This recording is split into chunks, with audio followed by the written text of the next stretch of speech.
Então, turma, nesse vídeo agora nós vamos falar um pouquinho sobre cadastros aqui dentro do Único. Já estou logando com aquela minha senha habitual de testes. Só que antes de falar dos cadastros em si, eu queria tomar um tempinho de vocês para mostrar uma coisa aqui que acabou ficando nos outros vídeos. É o trabalho do Único com base de dados mais expressivas. Alguns usuários prospectivos usuários têm perguntado como é o desempenho do sistema com bases mais expressivas. Então, aqui nessa lista de produtos eu tenho, veja aqui embaixo, 44.982 registros. É uma base de dados de um cliente que já está usando o sistema. Aí foi rodada uma rotina do banco de dados para duplicar a quantidade de registros, chegando ali a quase 50 mil. Vamos arredondar, desculpe, 45 mil, arredondando o número. Então veja o desempenho da ordenação. Já pode ver ali que ele já ordenou. Aqui de novo, removendo a ordenação, são 45 mil registros. Vamos ver o filtro. Por exemplo, se nós colocarmos ali sabonete, então ele rapidamente já recuperou na minha lista 620, eu noto lá embaixo, que atendem o meu critério de filtro. Vou deixar o mouse parado aqui embaixo e lá no campinho eu vou digitar agora um novo critério de busca. Vamos colocar, por exemplo, biscoito. Então veja, 1520 aqui embaixo, daqueles 45 mil que atendem o meu critério de busca. E aqui dentro, por exemplo, eu posso colocar em ordem crescente, em ordem decrescente, tranquilamente, preservando o filtro e respondendo de maneira muito ágil, quase tão ágil quanto naqueles testes que nós fizemos e nas demonstrações com uma base de dados mais curtas, né? Se eu clicar aqui no X, eu limpo o filtro de uma vez, ele voltou a trazer todos os 44.982 registros. E um outro recurso que é mais interessante mostrar nessa grade aqui, que está bem carregada, bem cheia, é essa setinha aqui, olha, no canto do cabeçalho das colunas que eu não tinha mostrado ainda para vocês. Qual o propósito disso aqui? É um filtro rápido também, só que específico para essa coluna. Na hora que eu clico aqui na setinha, ele abre uma listagem com as ocorrências únicas dentro dessa coluna. Vamos entender direitinho, vou clicar aqui fora. Veja que tem vários produtos, conforme eu vou descendo ali, olha, na lista, que tem o mesmo preço, 0,010, 1 centavo no caso. Então são vários produtos que têm este valor, está percebendo? Assim como é este o caso, tem outros produtos aqui com outro preço igual, por exemplo, R$ 3 aqui embaixo, enfim. Na hora que a gente clica nessa setinha, então, ele traz as ocorrências únicas e eu posso submeter um filtro por este valor. Por exemplo, eu quero tudo que custe 39 centavos. Lá está. Ele colocou o símbolozinho de filtro no preço unitário, quer dizer que aquele campo está filtrado. Pelo conteúdo que eu pedi, 39 centavos, todos os produtos que caíram nesse critério de filtragem estão exibidos aqui. Os produtos originais e aqueles que eu tinha dito que dupliquei, para a gente ter mais dados aqui para fazer esses testes e vocês verem o desempenho. Clicando de novo na setinha, escolhendo a opção todos, ele volta a trazer os dados, todos eles, sem critério de filtro nenhum. Então é muito simples, funciona ali, funciona aqui em campos que são texto e número, não apenas campos numéricos.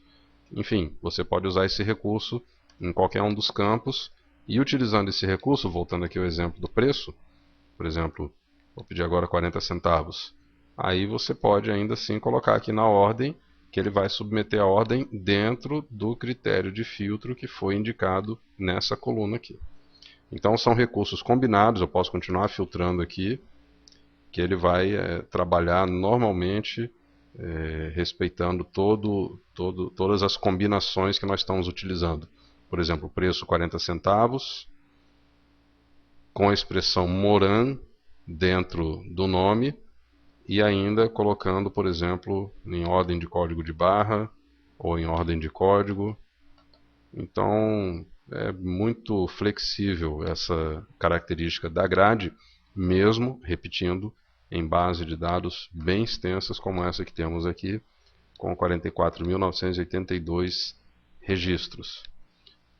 Agora vamos voltar a falar dos cadastros para a gente ver realmente como que é o funcionamento dessa característica. Nós vamos aqui então para o cadastro de clientes, onde temos alguns clientes já cadastrados, e eu vou fazer uma inclusão de um novo cliente. Então, para isso, vocês se lembram, tem os botões aqui no rodapé, que indicam a ação que eu desejo, F2, ou clicando aqui no incluir, ele traz para mim o cadastro, neste caso, de cliente. Vamos ver alguns detalhes. Esses campos que tem um X em amarelo no canto, indicam que são campos de preenchimento obrigatório. No caso de código, se você não tiver um, pode dar um Enter que o sistema vai automaticamente produzir um código. Vamos colocar aqui um cliente de teste, o Zé das Cuias. Esse recurso aqui do CEP ele é muito interessante. A gente pode digitar um CEP, como por exemplo esse aqui. Na hora que ele preenche, o campo automaticamente vai na lista de CEPs que pode ser instalada na instalação do Único. Você pode carregar a base de CEPs. E ele trouxe já o estado, a cidade e o trecho do endereço que consta na base de CEPs, que é um dado de domínio público. Então, o Único já oferece essa possibilidade na instalação de carregar os CEPs. São 770 mil CEPs de todo o território nacional. E a maioria deles, praticamente todos eles, a base foi atualizada recentemente.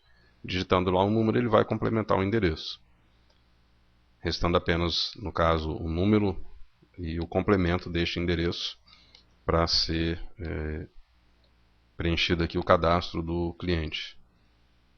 Um apartamento que não existe. Agora, se a gente quiser chegar aqui e forçar uma outra cidade, no caso no DF não tem mais nenhuma, mas, por exemplo, digamos que eu pegue lá a Bahia e diga aqui que eu quero Adustina, ele não vai reclamar, ele vai deixar passar. O usuário é senhor. Mas, se você quiser usar esse recurso para facilitar o trabalho, por que não, né? Por exemplo, colocando um outro CEP aqui,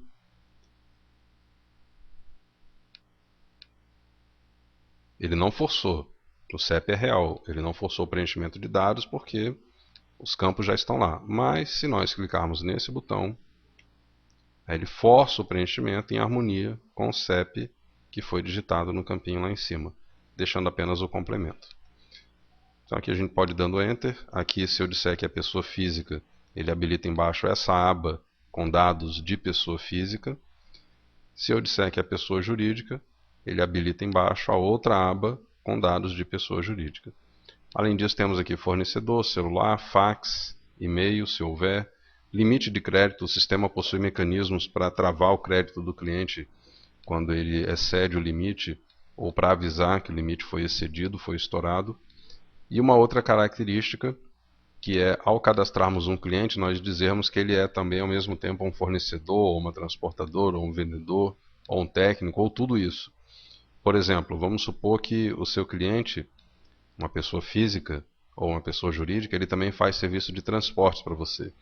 Então, ao cadastrá-lo como cliente, igual estamos fazendo aqui, pode vir clicar nessa caixinha transportadora e ele vai também aparecer na listagem de transportadoras na hora que você for precisar preencher uma nota fiscal, indicar a transportadora, ele vai estar lá também, sem a necessidade de recadastrar esses dados em uma outra tabela.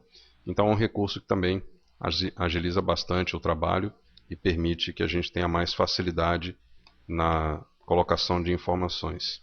Só para provocar o erro, vou deixar o nome em branco e vou mandar gravar. E ele vai me dar a mensagem de que existem campos com dados inválidos. Por favor, verifique.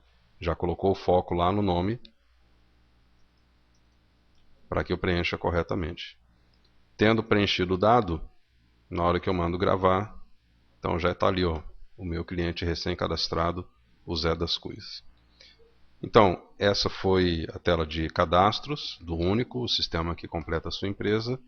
Esse foi o vídeo 4, trabalhando com cadastros, mas tem mais informações sobre cadastros que eu vou passar para vocês no próximo vídeo.